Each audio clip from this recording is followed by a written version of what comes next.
ভারতে পালানোর সময় সীমান্ত থেকে দীপুমনির ভাগ্নেকে ধরে পুলিশে দিল জনতা। ঝিনাইদহের মহেশপুর সীমান্ত থেকে শনিবার দুপুরে নিষিদ্ধ ঘোষিত আওয়ামী লীগের সাবেক শিক্ষামন্ত্রী দীপুমনির কথিত ভাগ্নে রিয়াজ উদ্দিনকে গ্রেপ্তার করেছে পুলিশ।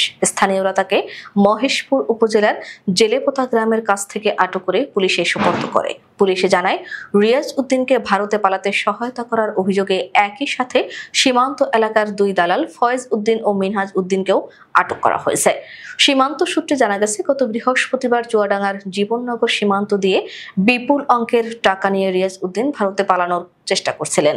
এ সময় অজ্ঞাত কিছু ব্যক্তি তাকে আটক করে তার কাছ থেকে টাকা কেড়ে নিয়ে মহেশপুরের দালালদের কাছে হস্তান্তর করে।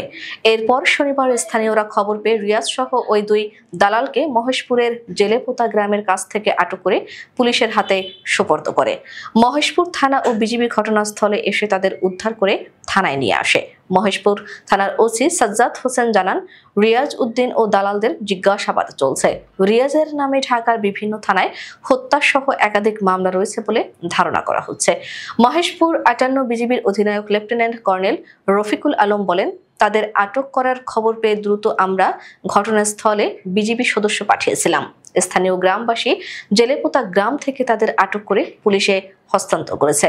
এই ঘটনার মাধ্যমে জাতীয় রাজনীতিতে একদলীয় শাসনের হোতা স্বৈরাচারী হাসিনার দোসর হিসেবে পরিচিত দীপুমনির একাধিক আইন আদালতের মামলায় অভিযুক্ত তার কথিত ভাগ্নেকে ভারতে পালানোর সময় আটক করা হলো, যার রাজনৈতিক ও নিরাপত্তা মহলে গুরুত্বপূর্ণ দৃষ্টিতে দেখা হচ্ছে।